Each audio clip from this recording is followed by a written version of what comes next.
Welcome to Bureau of Indian Standards, Bangalore Branch Laboratory. In this video, we will demonstrate the testing of Aluminum Conductors Steel Reinforced as per IS 398 Part 2. Aluminum standard conductors are used in the transmission and distribution system to transport electrical energy from generating stations to end users.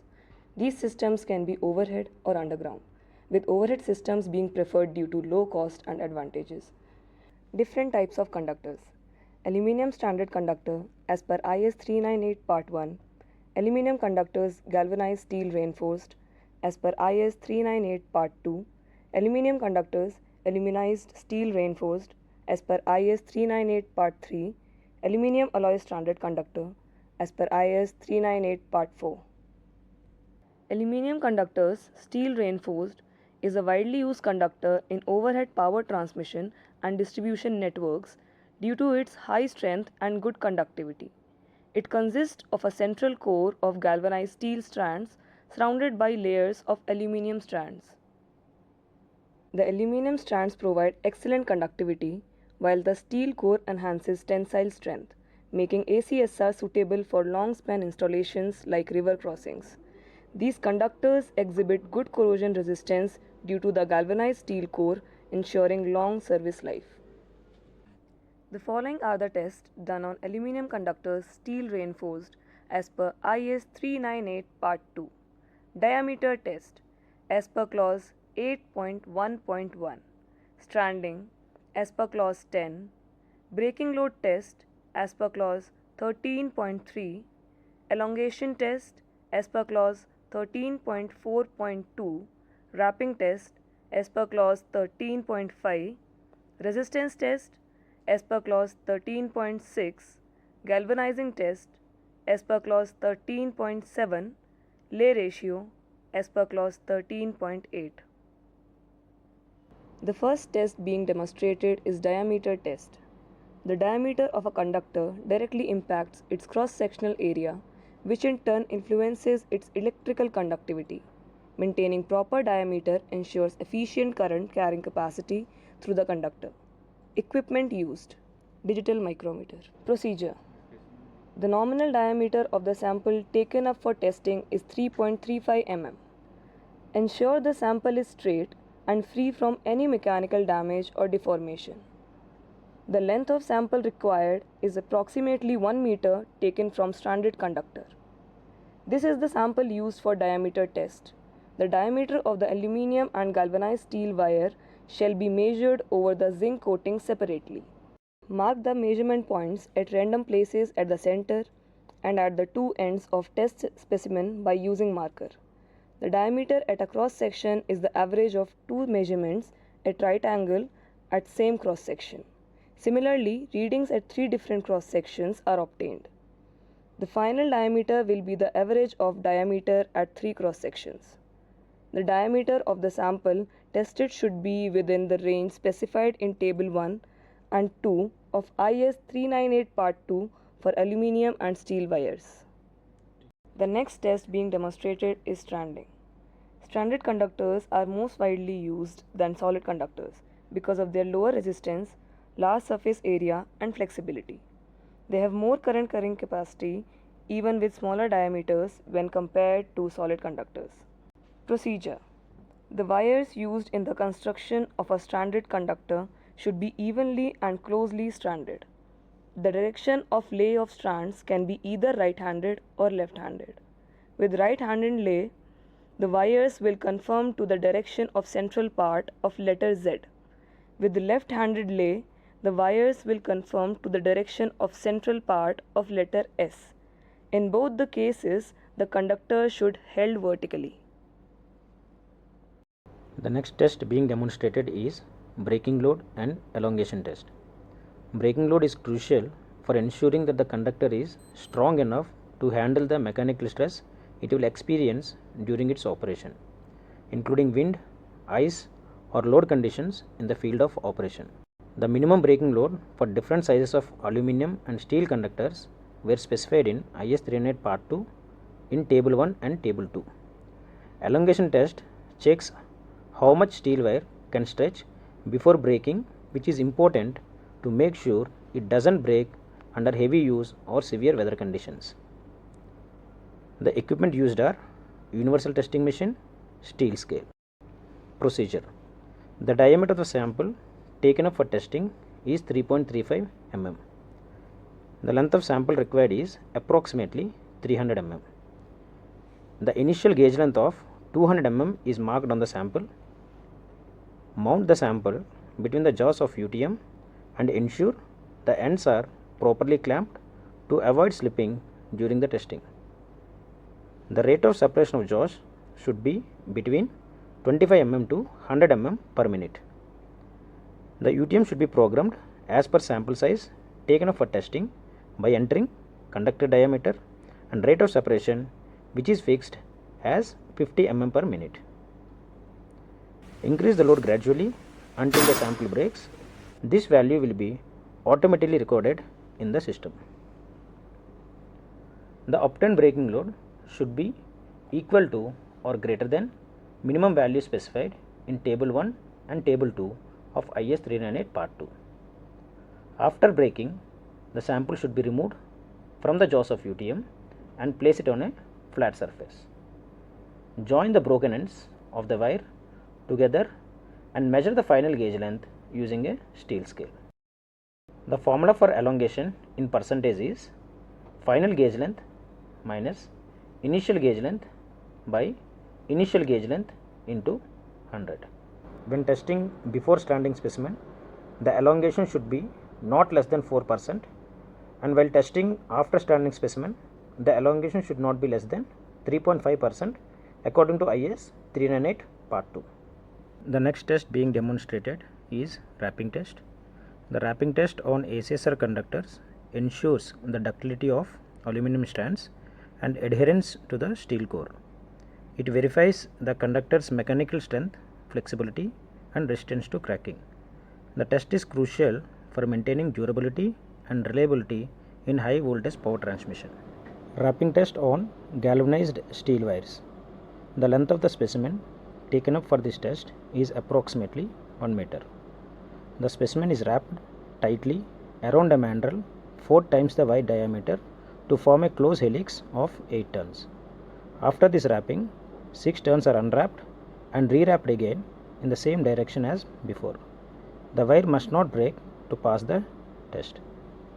The next test being demonstrated is resistance test. Every conductor has inbuilt resistance which resists the flow of electricity.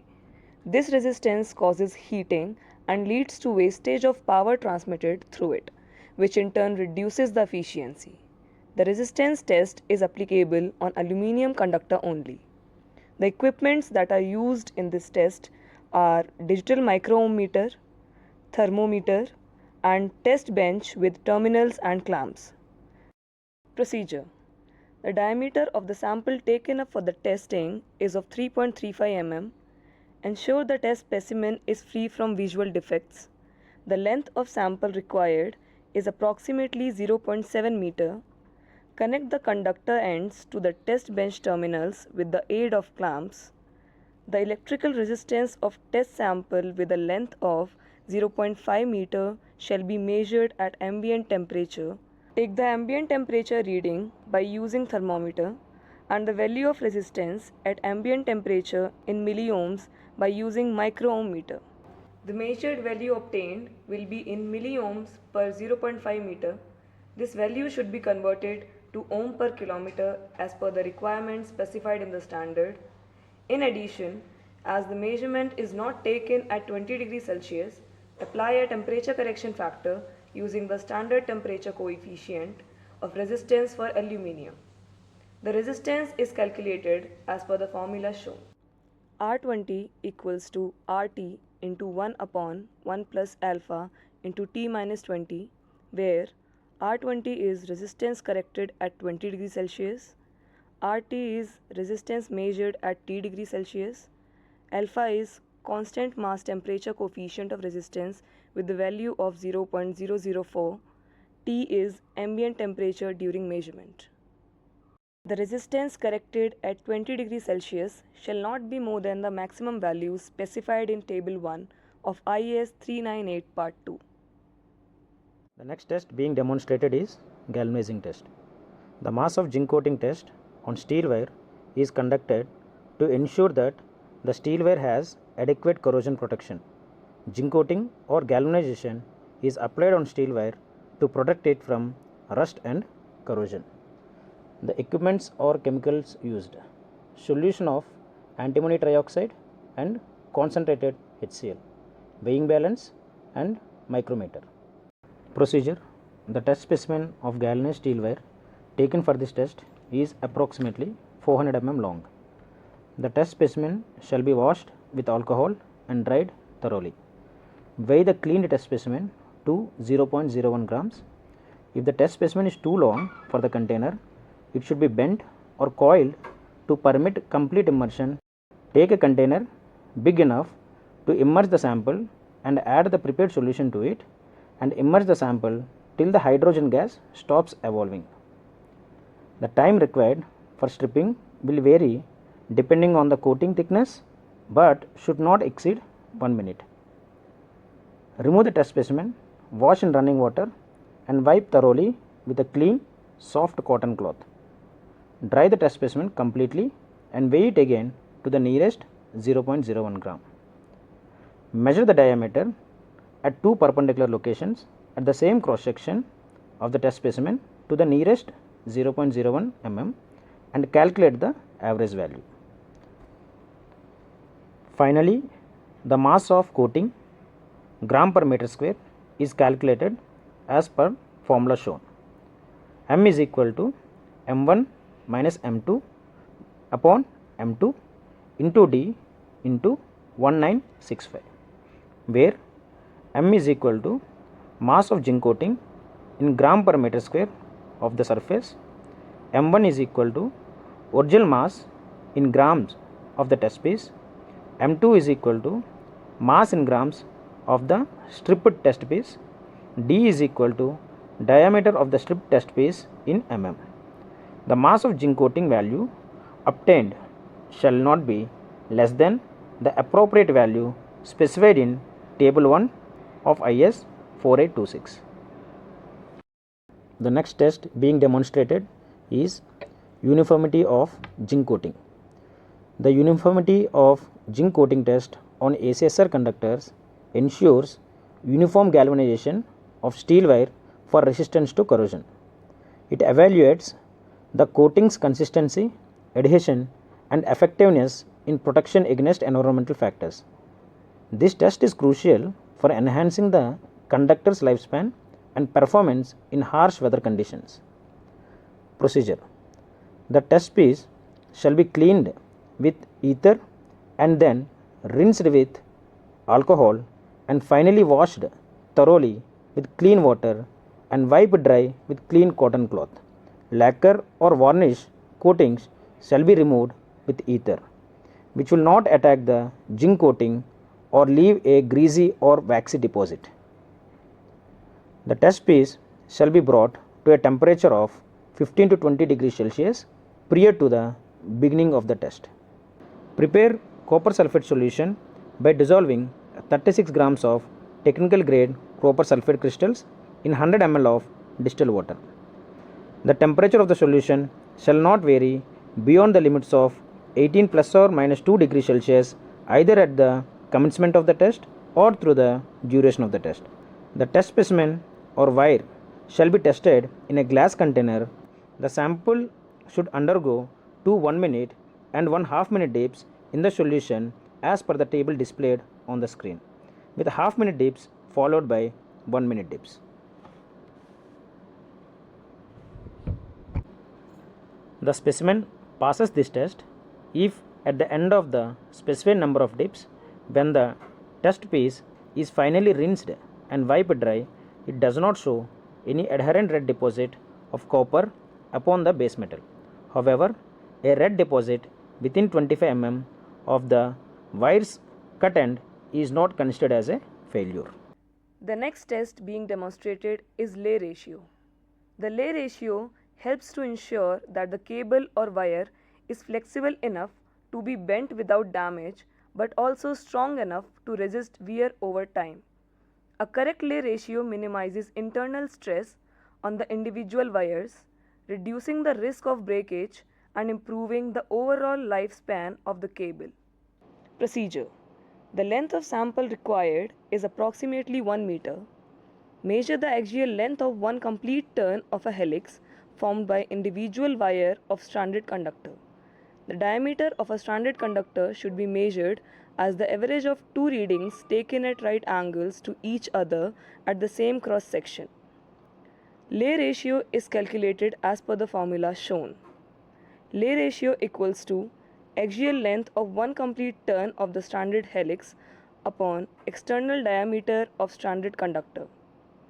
The lay ratio must be between 10 and 14 as specified in Table 4 of IS 398 Part 2. Quality of aluminum conductors steel reinforced conductors is gauged by testing these parameters IS 398 Part 2.